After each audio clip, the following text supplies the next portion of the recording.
मर्द व खवातीन के झड़ते हुए बाल रोकने के लिए, डैंड्रफ दूर करने के लिए और घने बालों के लिए इस्तेमाल कीजिए ईवा मैक्स जीएमपी सर्टिफाइड यूनानी फार्मेसी का खास तैयार शुदा हेयर ऑयल, जो कि लाइसेंस नंबर है T707।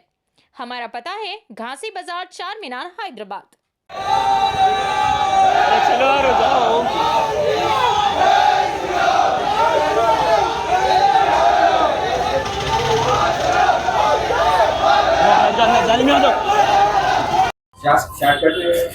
कल कल शाम में रक्षापुरम टेम्पल पे एक हादसा हुआ था कि एक नौजवान जो है सो मंदिर में कुछ मूर्ति को जो है सो नुकसान पहुंचाए।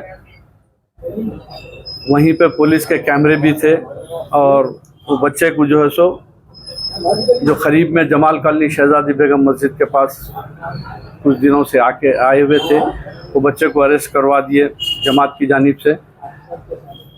मालूम हुआ कि वो बच्चा जो सो जहनी तौर पे बीमार है, यानी मेंटली जो सो डिस्टर्ब है, और उसका इलाज जो सो तकरीबन 3-4 साल से चल रहा है। कोई भी हो, एक जमात के ज़िम्मेदार की हैसियत से अमन के बहाली के वास्ते जो सो उस नौजवान को पुलिस के हवाले कर दिया गया। और उसके बाद मुख्तलिफ तौर पर फ़िरक़ा पर जहन रखने वालों का एक ग्रुप इसको सियासी मौजू बना के अमन को नुकसान पहुंचाने की कोशिश कर रहा था। अल्हम्दुलिल्लाह पूरी रात जाग के उनके अज़ाइम को नाकाम किया गया। उसके बाद आज सुबह से भी जो है सो एक साबिक़ा उम्मीदवारा बदअखलाक़ी की गुफ्तगू कर लेते हुए धरना दे रही थी, लेकिन अमन की बहाली के लिए हम अपना काम कर रहे थे। कायद मुखन्ना आली जनाब अलहाज अकबरुद्दीन अवैसी साहब और नकीब मिल्लत ने भी अमन के लिए जो सो हिदायत दी और अमन के काम के लिए काम कर रहे थे।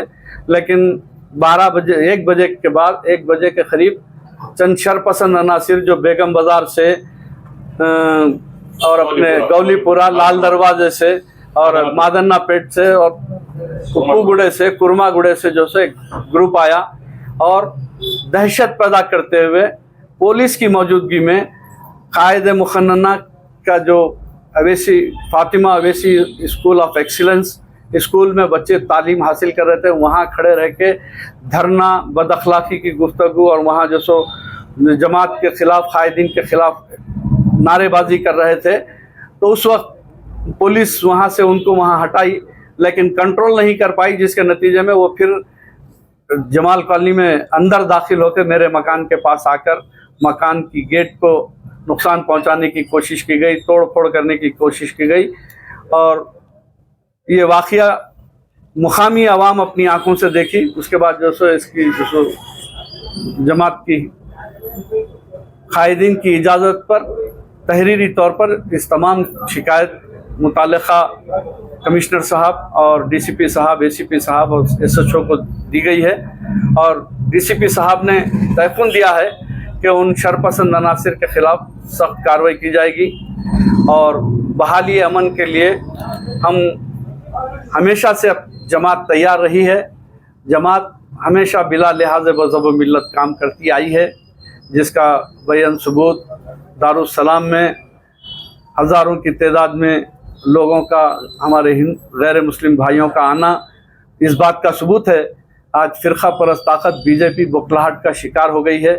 वो अपनी शिकस्त से खौफज़दा है और इस वजह से इंतशार पैदा करने की कोशिश की जा रही है। हम डीसीपी साहब से वाज़े तौर पर कह चुके हैं कि आने वाले दिन शहर हैदराबाद में गंगा जमनी तहज़ीब को बरकरार रखने के दिन हैं, क्योंकि एक तरफ ईद मिलादुन नबी है तो दूसरी तरफ गणेश उत्सव की हमारे हिंदू भाइयों का त्यौहार है।